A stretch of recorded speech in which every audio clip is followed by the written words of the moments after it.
Olá pessoal, tudo bem? Galerinha do sexto ano, Colégio Terra. Espero que esteja tudo bem com vocês, com a família de vocês nesse período, que vocês estejam aproveitando esse tempinho em casa, tá bom? Para fortalecer esses laços familiares, que vocês possam se divertir juntos aí e também estudar, tá? Bom, pessoal, então, no início aqui da nossa aula de hoje, né, nós vamos estar, eu vou estar explicando para vocês o módulo 3, tá? Da apostila 1 de Geografia. Nós havíamos até iniciado esse módulo na escola, né? Eu lembro que nós começamos, a gente começou a comentar sobre o mapa e tal. Então, uma curiosidade até é que eu tenho esse mapa, tá? Eu deixei separado aqui e eu vou pegar para vocês.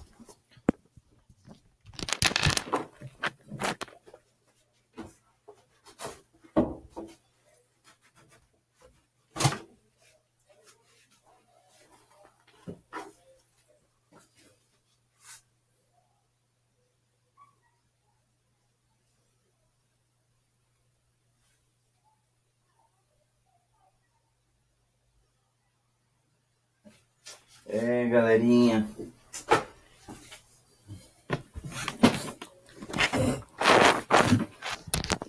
colocar aqui de novo o fone e o microfone. Então, pessoal, é um mapa em couro mesmo, tá? Ele é uma réplica, não é um original.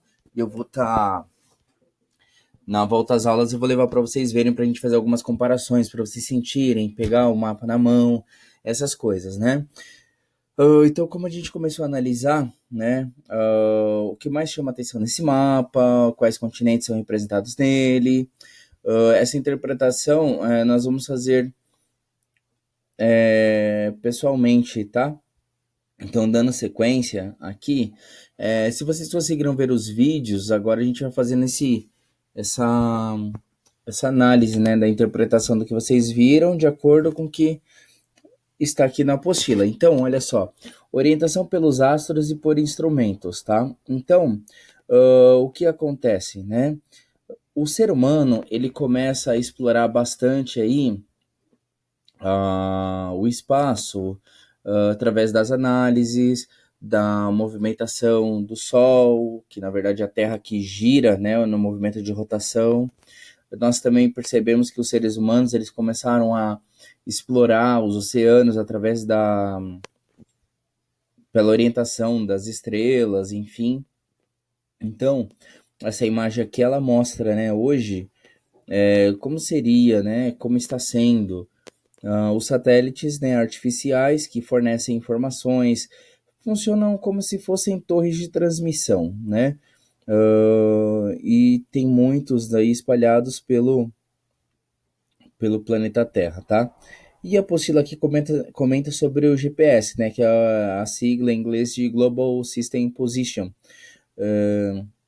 ou Sistema de Posicionamento Global. Então, o que acontece? Falando dos pontos cardeais e colaterais aqui, né?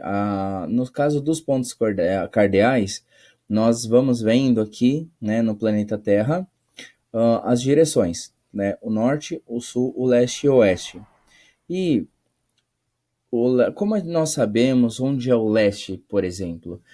O leste está sempre na direção que o Sol nasce. Então, por exemplo, vamos imaginar aqui que o Sol nasce daquela direção ali, ó.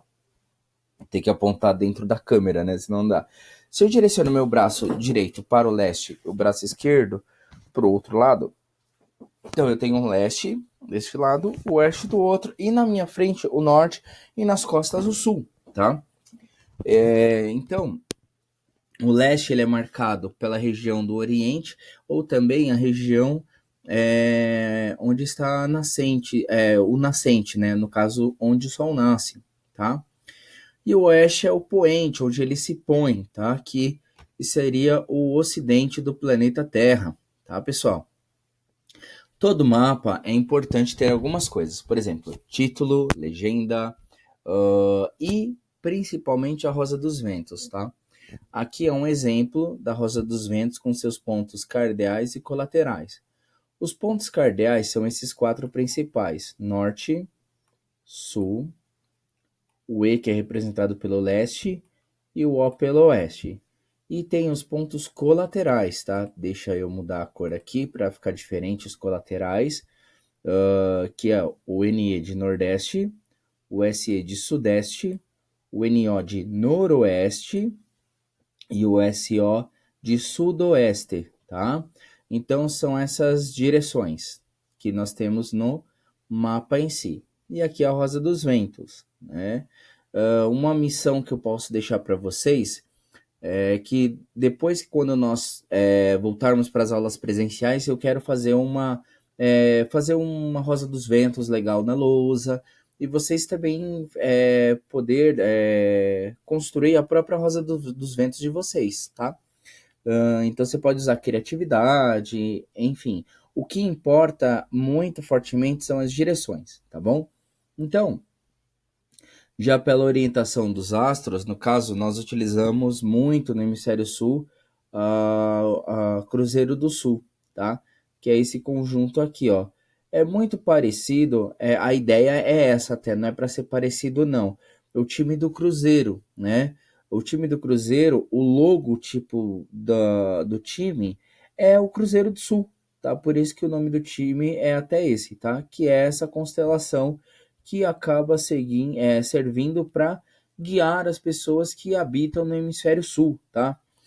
Ahn, Essa outra imagem, né? Tem uma opção nas câmeras fotográficas que se chama obturador.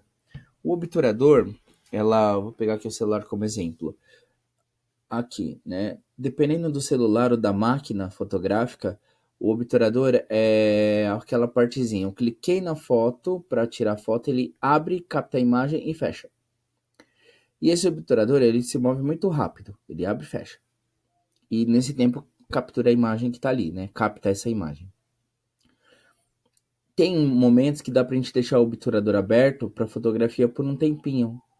E ele vai captar esse movimento.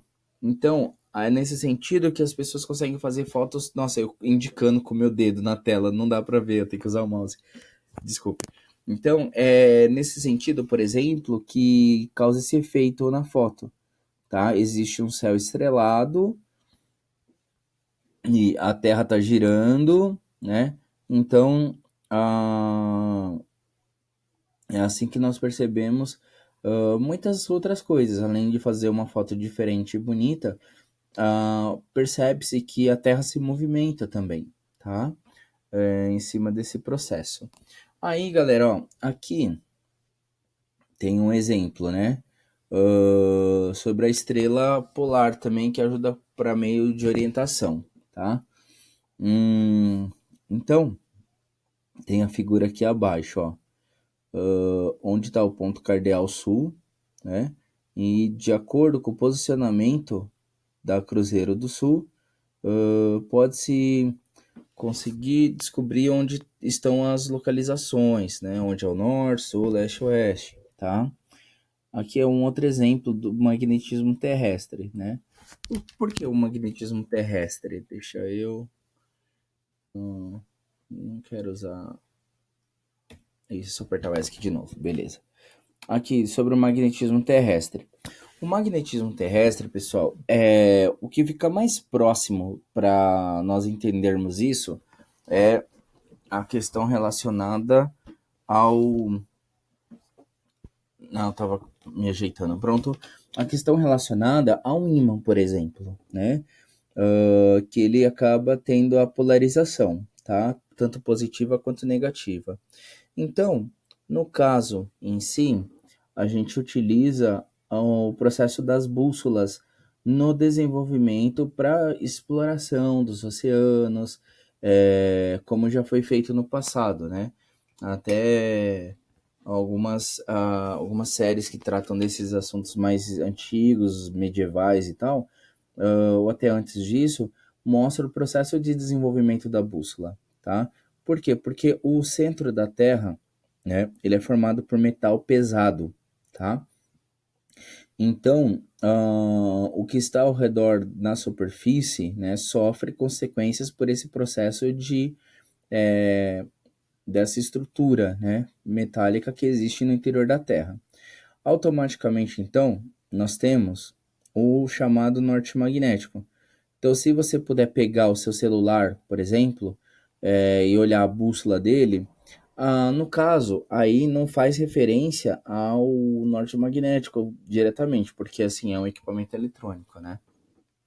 Uma bússola manual, que ela não é eletrônica, por que ela vai se movimentar? Ela vai se movimentar porque existe essa quantidade toda de metal pesado no interior da Terra. Então, trabalhando sobre o polo positivo e negativo, o norte da bússola sempre vai direcionar para aquele sentido, tá? Então, nós temos aqui no caso o chamado norte, o norte magnético e o norte geográfico. São dois pontos diferentes, tá? Quando a gente fala de norte geográfico, a gente está falando exatamente do polo norte, tá bom? Quando a gente está falando do polo magnético, é uma parte que está muito próxima é só um, como eu posso explicar? Por exemplo, eu tenho aqui minha bolinha de elástico que ela me ajuda bastante. O polo norte, então vai estar marcado aqui mais ou menos, né? Tal, a Terra ela tem um eixo de inclinação. Então, ele direciona sempre, esse seria o norte geográfico, tá? Já o norte magnético tem uma parte nessa localização do planeta que tem uma concentração maior de ferro. Então, por isso que as bússolas indicam sempre para aquele lado, tá? Dando sequência, né? Então, e aí as bússolas são de fundamental importância para o ser humano poder ter feito essa exploração toda que ocorre, né? Essa atividade, se não me engano, a gente até chegou a fazer na sala, tá? Mas fiquem tranquilos, eu vou fazer um próximo vídeo as correções desse módulo. Então, eu já adianto a importância de vocês realizarem esse módulo, né? Em cima, né, das atividades. Fazendo as atividades, a gente corrige depois. Aí eu vou parar exercício por exercício, nós vamos corrigindo. Parei para beber um pouquinho de água, né? Porque aqui eu falo sem parar, né? E na sala, às vezes vocês vão tirar dúvidas, às vezes vocês vão, professor, aí vocês às vezes estão conversando com outro e dá tempo de tomar uma água. Aqui eu tenho que fazer algumas interrupções, peço desculpa por isso. Mas vamos lá. Falando de coordenadas geográficas, né? Então vocês viram um videozinho também dessas coordenadas geográficas, que são as linhas imaginárias que estão em volta do planeta Terra, formadas pela latitude e longitude.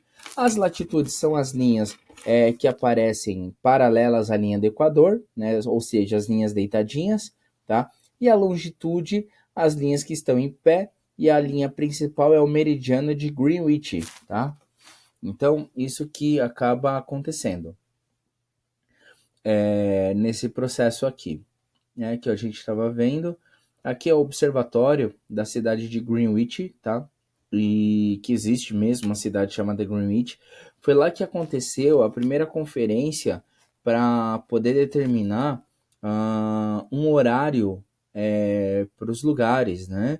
Porque antigamente cada cidade tinha o seu horário. Em 1884 aconteceu uma conferência onde ficou determinado os fusos horários, tá?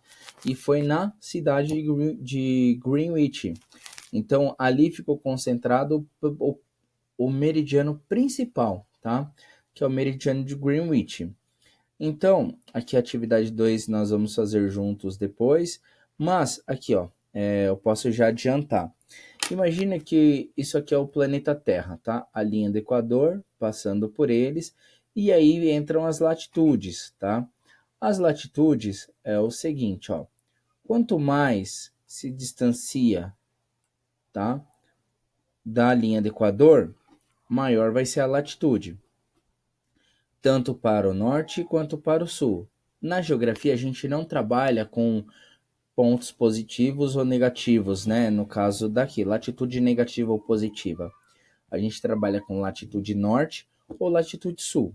Então, imagina que esse aqui é o planeta Terra E a linha do Equador, o que está para cima da linha do Equador, aí nós vamos, deixa eu ver aqui, considerar como se fosse a... Opa, não. Aqui, né, desculpa, né, ficou meio caseiro, mas aqui é o hemisfério norte, tá? E a ferramenta de mão livre, gente, eu tenho medo dessa ferramenta de mão livre, porque ou dificuldade, né? E aqui, fazendo com todo carinho, para não ficar muito feio. E aqui, tudo que está abaixo da linha do Equador é o hemisfério sul. Então, veja a marcação que existe aqui, ó. Começa em 0 grau, na linha do Equador. Quanto mais eu me afastar da linha do Equador para o norte, mais próximo dos 90 graus, tá? Da marca de 90 graus. Quanto mais me distancio para o sul, mais perto também da marca de 90 graus sul. Então, por exemplo, eu falo para vocês, olha pessoal, encontrem aí, desculpe, olha pessoal, encontrei aí 60 graus de latitude, tá bom, eu tenho aqui ó, 60 graus, essa linha inteira marcada de 60 graus. E aqui eu também tenho 60 graus. Então eu preciso especificar se é norte ou sul. Beleza, pessoal? Entenderam? Então, dando continuidade aqui, ó, né? A importância dos mapas, né? Então, por que os mapas foram importantes, né? O sistema de cartografia, o sistema de evolução da própria geografia. Então, nós podemos destacar algumas coisas importantes, né? Até vou usar a ferramenta para destaque aqui. Então, isso ajudou muito, né, os homens primitivos no uso da sua sobrevivência e tal. Naqueles períodos mais antigos, não existia Google, não existia informações sobre informações tão específicas sobre o que existia no mundo, tá? Então, o ser humano, quando ele começa a fazer arte rupestre, escrever, desenhar nas cavernas a sua história e tal, e ele também continua evoluindo, tá? Ele aprende a dominar a escrita, aí o ser humano sai da pré-história para a história antiga, ele também consegue evoluir no quesito de mapas, né? Então, os primeiros mapas aqui, ó, eles eram feitos de pedra, de argila, tá? Então, em cerca de 2.300 anos antes de Cristo, tá? E automaticamente eles eram muito, muito importantes. Por quê, né? Depois o pessoal desenvolveu a escrita cuneiforme, né? Que eram esses emojis antigos aqui, né? Do período antigo. Então, nós vemos como é que eles faziam para ter o controle de quem morava em determinados lugares, como eles faziam também para controlar uma população ou organização de guerras contra outra população, domínio e exploração do que tinha no solo, como matérias-primas, tudo isso já acontecia, né? E uma das pessoas muito importantes para nós do campo da geografia, nós, eu professor e vocês também alunos, é o que, né? Esse amigo aqui, esse camarada chamado Ptolomeu. O Ptolomeu, galera, ele é considerado o pai da cartografia, tá? Ele começou a desenvolver os seus mapas aí, né? Cerca de 100 anos aí antes de Cristo, tá? Desculpa, 100 anos depois de Cristo, aí ele começa a desenvolver isso. E isso acabou ajudando até na evolução, né, da arte em si pelo planeta Terra. Então aqui nós temos um exemplo de um mapa mundi de Ptolomeu, tá? Esse aqui é de 1482. Ele foi baseado nos primeiros mapas que Ptolomeu fez nesse período aqui, ó, cerca de 100 anos aí depois de Cristo, tá? Então ele acabou marcando muito, influenciando bastante as populações em si do planeta Terra, que trabalhava com a cartografia, aí se desenvolveu o eurocentrismo, porque os primeiros cartógrafos eram europeus, então eles colocavam a Europa no centro do mapa. Por quê? Porque para eles era o local mais importante do planeta, afinal era o local que eles moravam, né?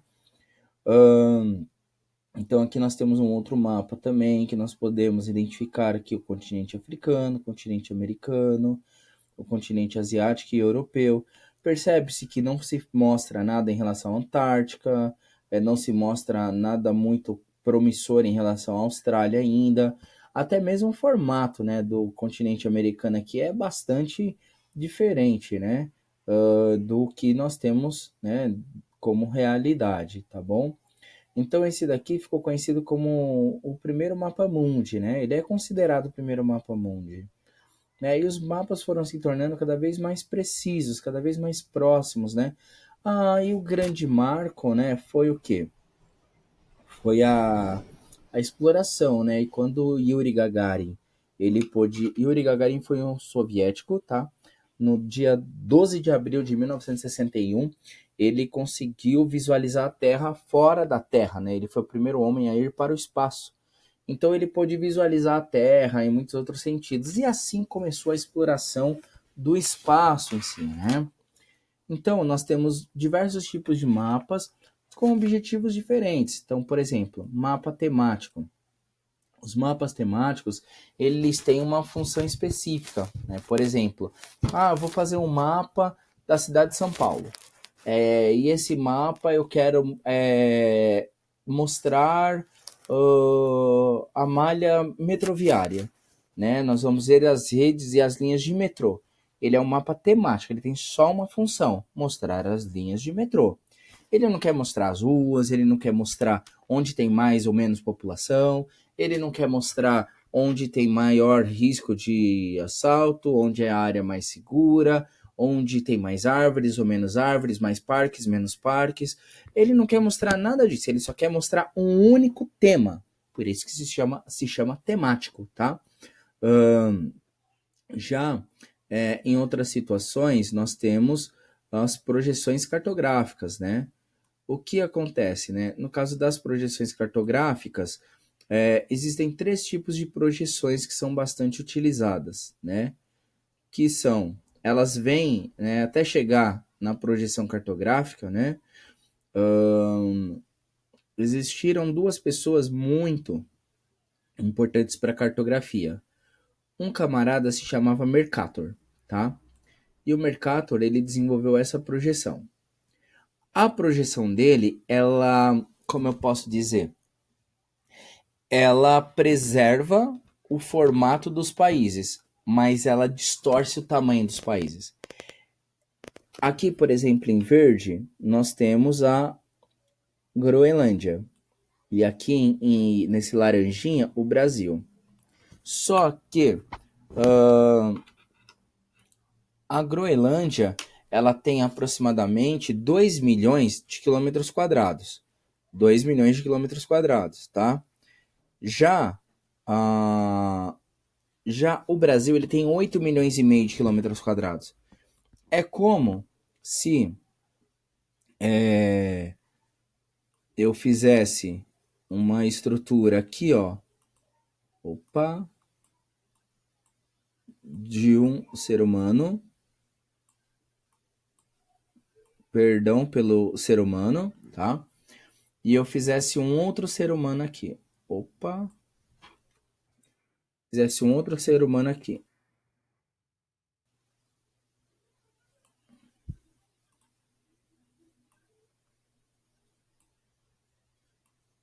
Então,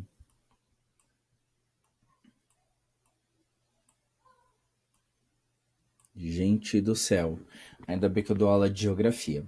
Então, pessoal, o que acontece aqui, né?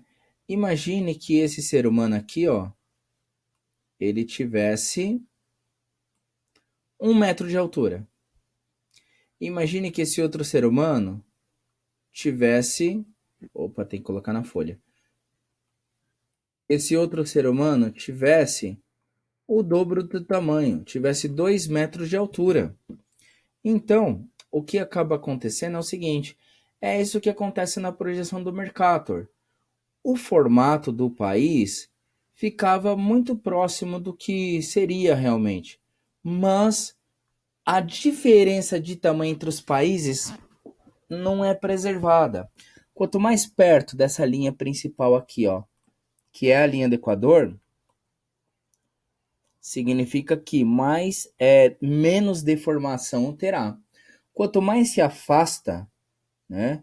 Quanto mais se afasta, maior vai ser a deformação. A Rússia aqui, ó, ela tem 17 milhões de quilômetros quadrados. 17 milhões. O Polo Sul, ele tem 14. E olha o tamanho dele aqui, ó. E olha o tamanho da Rússia. A Rússia é maior do que o Polo Sul, né? Então a diferença ela é enorme, né? A diferença ela é enorme. Bom, eu espero que vocês tenham entendido aí a projeção de mercado. Voltando, beleza. Já a projeção de Peters, né? O que nós percebemos? Que há uma deformação geral, só que pelo menos ele faz o quê? A diferença de tamanho entre os países está correta, tá? Então, deixa eu aproveitar os bonequinhos. Já era. Então,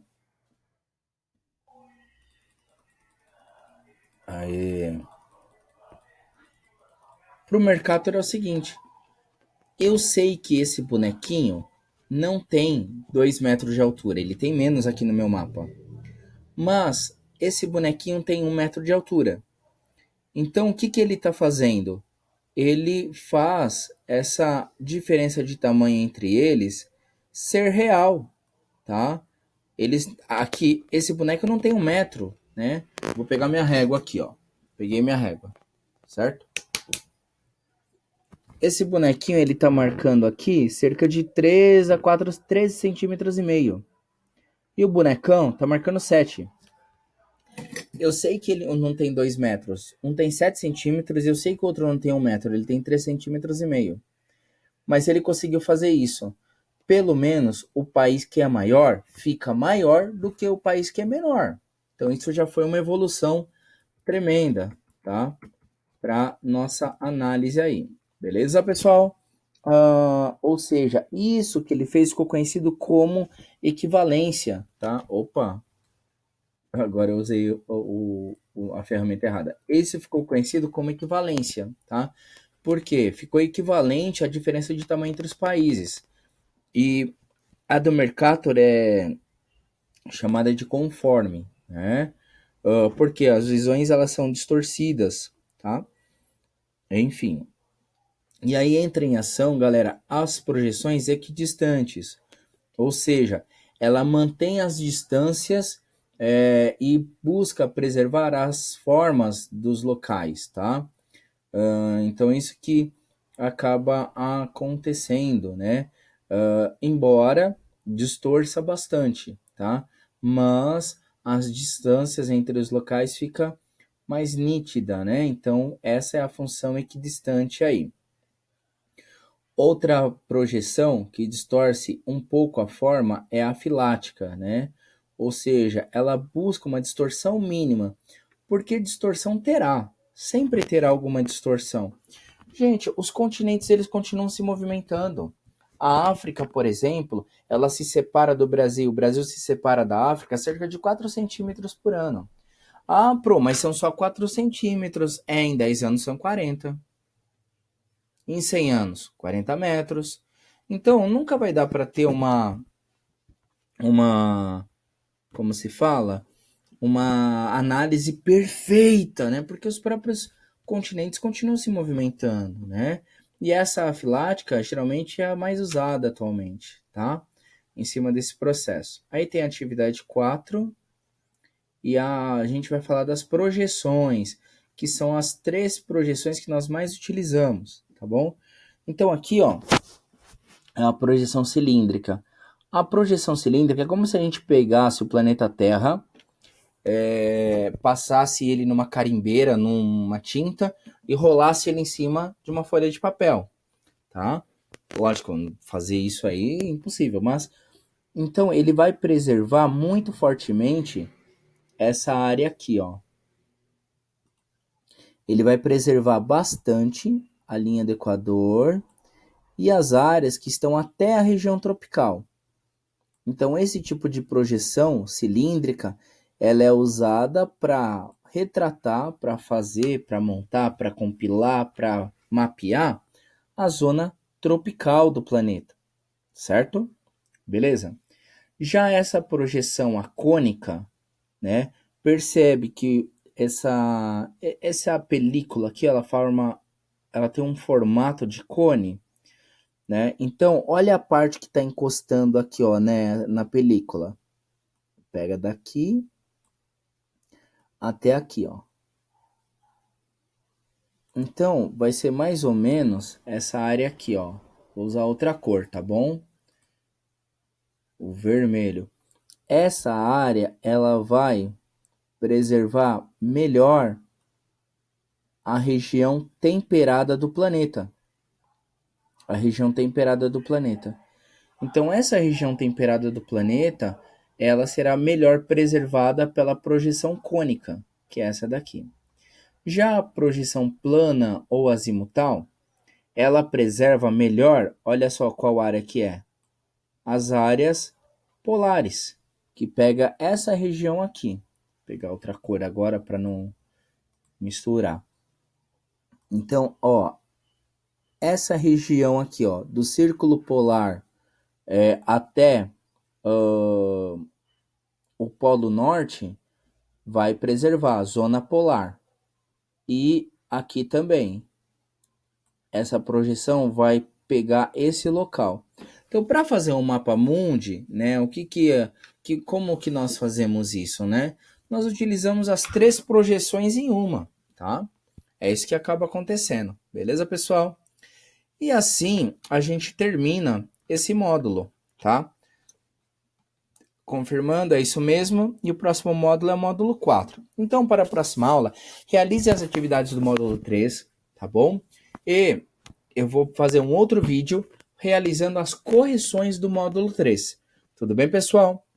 Desejo a todos aí um ótimo período em casa.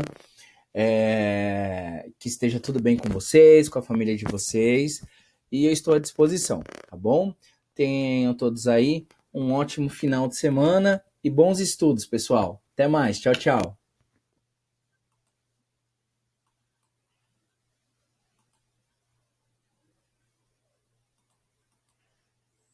Nossa, quase que eu fiz uma besteira, quase que eu cancelei o vídeo.